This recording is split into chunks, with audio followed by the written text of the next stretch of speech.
that man-to-man marking is about sticking really close to someone. Charlotte has got to stick close. When I shout stop, both people must stop running.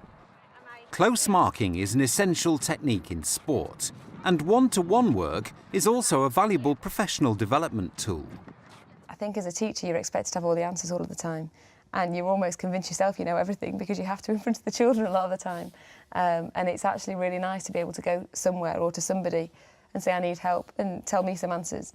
And I find that makes a refreshing change. Caroline Blakey has been teaching physical education at Ashton-on-Mersey Secondary School in Manchester for the last 4 years.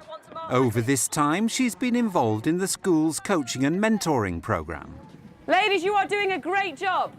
When you start out in a teaching career, you don't really think past getting through your NQT year. You don't aspire to be a head teacher or aspire to be a head of faculty. And I think the fact that the CPD programme is so vast and there are so many different opportunities opens your eyes very, very quickly. And you can see that if you're enthusiastic and you work hard, you can develop very, very quickly. I do think you need to have a certain inner drive to want to achieve yourself, to benefit from them. But without the structure there and without the opportunities, I would just be turning up and doing my day-to-day job. As part of the school's coaching cycle, Caroline has turned to experienced coach Aidan Maloney for some help. I think it's a very difficult role to embark on because you have to have a lot of confidence in your own understanding of what is good, and it's sometimes difficult to put that information onto somebody else who's not as experienced as yourself. But it's a very pivotal role and a very worthwhile role in that you can actually see the development that takes place in lots of other people. Okay, thanks for your lesson plan, Caroline. It's really detailed and really thorough as expected. You just take me through how you're going to ensure that the pupil learning is the focus of your lesson. It's a low ability Year 7 group and they don't respond to lots of instructions or lots of information in one go. So we've had an introductory lesson to defending previously and I'm now honing it to man-to-man marking. It gave her an opportunity to discuss the key activities that she wanted to get across, and that obviously was a way of me giving her some support and advice prior to the lesson about the way in which the lesson could go, which is a key coaching process. In terms of your session plan, it hasn't identified what challenges that you've got for those children who might be more able within the group. Can you just take me through how you're going to ensure that they're focused and challenged throughout the session? I've placed extension activities and I'm going to group the children. They're working in groups of 6 in different thirds and I'll have more able working with more able for this particular lesson and less able working with less able, and I've got extension tasks for the children that need to be moved on. With the focus being on pupil learning, I think what I'll be looking for today in the session is what the children actually learned, and it'll be really important that you reinforce, I think, throughout the session the learning objectives that you're going to obviously start with. And at the end of the game, it's going to be really important for me to see whether the children can apply the skills that you've taught during the session. I think it's vital to have the prior planning before an observation or a coaching session, because I think anybody can deliver a one-off or singing or dancing lesson for starters, so it can be completely unrelated to anything. And there is a temptation as a teacher when you feel a little bit vulnerable to do that and to put out all the stops. I think the only way you're going to develop professionally is to do what you normally do and to get some honest feedback. So I think what you have to do is you have to set the context. They have to know what you've been doing in the run-up to it, and there has to be an understanding of the objectives and what you're trying to achieve. Because if you're both coming from different viewpoints, then you're never going to agree on anything. Our learning objective for today, man-to-man marking and apply in small-sided games. By the end of this lesson, I'll know you're successful if you can show me how to man-to-man mark in our small-sided games at the end of the lesson. We're going to do Follow My Leader. It's very, very simple. Remembering that man-to-man marking is about sticking really close to someone. Lauren is number 1, Charlotte is number 2. Lauren is going to try and move around this area, and she's going to try and get as far away from Charlotte as possible. She's going to pretend she doesn't like her very much, okay? She's going to try changing direction or changing speed. Okay, let's have a quick demo, go. Just come in a second. It's not as meant as a major criticism. Lots of the children are actually finding some of this defending quite easy. So right. I think now what you should be looking to do is make it more challenging for the defenders. Okay. How would you do that? Increase the space so the attackers have got more space to take the cones away. But I am actually going to do it in 2 minutes anyway by putting them into a 3v3 game, and so they take away all the restrictions. They're actually a really underconfident group, so I wanted them to achieve lots of success, and then we'll see if it works in the game after. That's fine, that's a really good answer. In addition to Caroline being coached, Aidan is simultaneously involved in a coaching session of his own with the head teacher. It's ensuring that the standards that I'm expecting of the PE faculty are consistent, and it's also rubber stamping the kind of grades and the kind of feedback that I'm going to give my staff, which makes me feel more confident about the whole process. Okay, thanks Caroline for letting myself and Vicky come to see you teach this morning. Can you just take me through the lesson in terms of what you felt went well for you in terms of your teaching today? I thought that the organisation was fine. I thought that the children moved into groups quite well, and I think with that particular group, they need that structure. There was an activity today where the girls were using 2 cones and they had to lose the marker who was marking in front of them from a ball that was fed.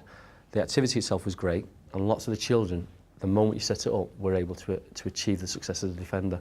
Okay. Now, I would have stopped the lesson a little bit quicker than you, personally, and tried to differentiate the task a little bit more.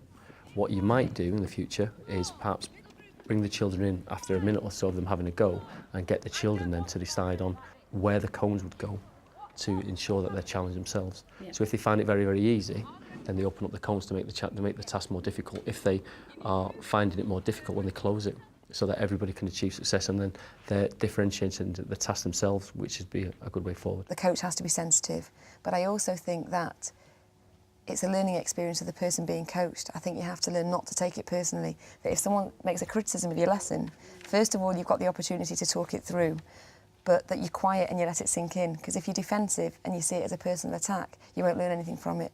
And I think you just need to be able to say, well, you know, I might not agree with everything, but listen first, discuss it, put your own points across. And I think you have to be given the opportunity to do that if you don't agree. And then learn from it, because it's only going to improve you.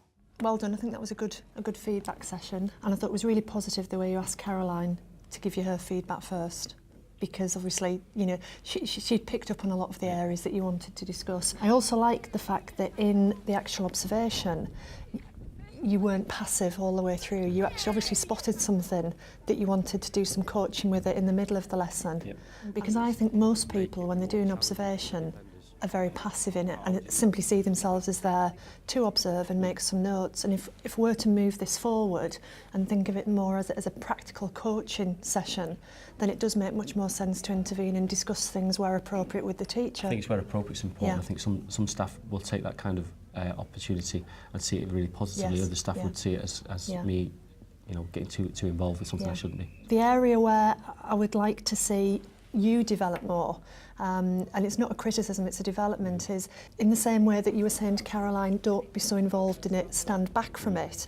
I think we need to resist the temptation maybe to tell the member of staff exactly how we would do it, and give them an opportunity to sort of answer the question. So for example, you talked about the next time I might challenge the pupils more, which I think's fine. Then you went on to tell her how you might challenge them. And I think it might have been more appropriate to have said, so how would you challenge them next time, to give them a chance to think about it. I think teaching is such a busy profession that you do your job and you just get on with it, but to have someone else's opinion is invaluable. And to have that time out to actually sit with somebody and reflect and focus solely on that is really, really crucial. And I think it's a shame you don't have time in the school day to do more of it, because I think the self-reflection and that peer reflection, whatever you call it, I think it makes you better teachers and better professionals. Another professional development tool that Caroline's used to help her up the career ladder is mentoring. People often ask what the difference is between coaching and mentoring, and if I'm honest, I'm not really sure myself. I think it's a very blurred line. Coaching, for me, it's a bit more of a distant relationship, and it's about identifying practical strategies and setting targets for improvement. A mentoring relationship, as far as I'm concerned, is much more about hearts and minds, and it's much more an inspirational relationship and an aspirational relationship where, yes, you might be setting challenges, but it's about getting the people to aspire to set the challenges for themselves and to help them to have time to reflect on that. Since beginning the Leadership Pathways Management Scheme last year, Caroline has been mentored by Assistant Head Richard Middlebrook. Meeting every half-term, Caroline's now keen to seek Richard's advice on a new thinking skills project she's recently undertaken.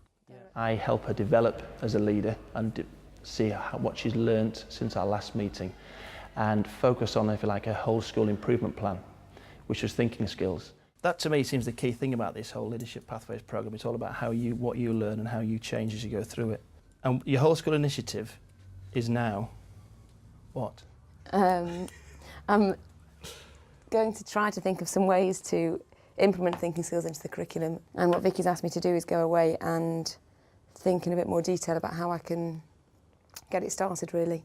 And what's worrying me a little bit is that people seem to think that I'm a bit of a guru with it. You are the thinking guru. Because I'm only a step ahead of what everybody else is. Yeah, And I've only literally done a little bit more research and been on half a day's extra course. And it's fine, I can think of ideas, but I don't have enough knowledge yet either to know how to make all the decisions. I think at first it can be quite threatening because I think you are going for help and you do want some advice, and if you're not, you don't want to portray yourself as weak or not knowing anything, but at the same time, if you're not honest and you pretend you do know everything, then you're not going to get anything out of it. So it's finding the right balance of knowing enough to be able to get value out of it without worrying about not knowing enough and feeling stupid. I think possibly what we need to do is, in something like the Behaviour Forum, which is already set up, I think there are some key thinking tools which we could use straight away, which I could teach 2 or 3 of them to some key people, and we could pilot them and we could try it and we could see how that works straight away. And maybe it's enough, I don't know if is it just enough just to do the Behaviour Forum this up to the summer? I think because it's so high profile and to make sure people are ready for it, I think we need to think of another outlet, another way to get the snowball going. Okay. You mentioned, or someone mentioned, setting up some sort of like teaching for learning group or teaching for learning forum, which would operate in the same way as the Behaviour Forum. It's really useful having a mentor because I sometimes find it difficult to find a definite path to move forwards.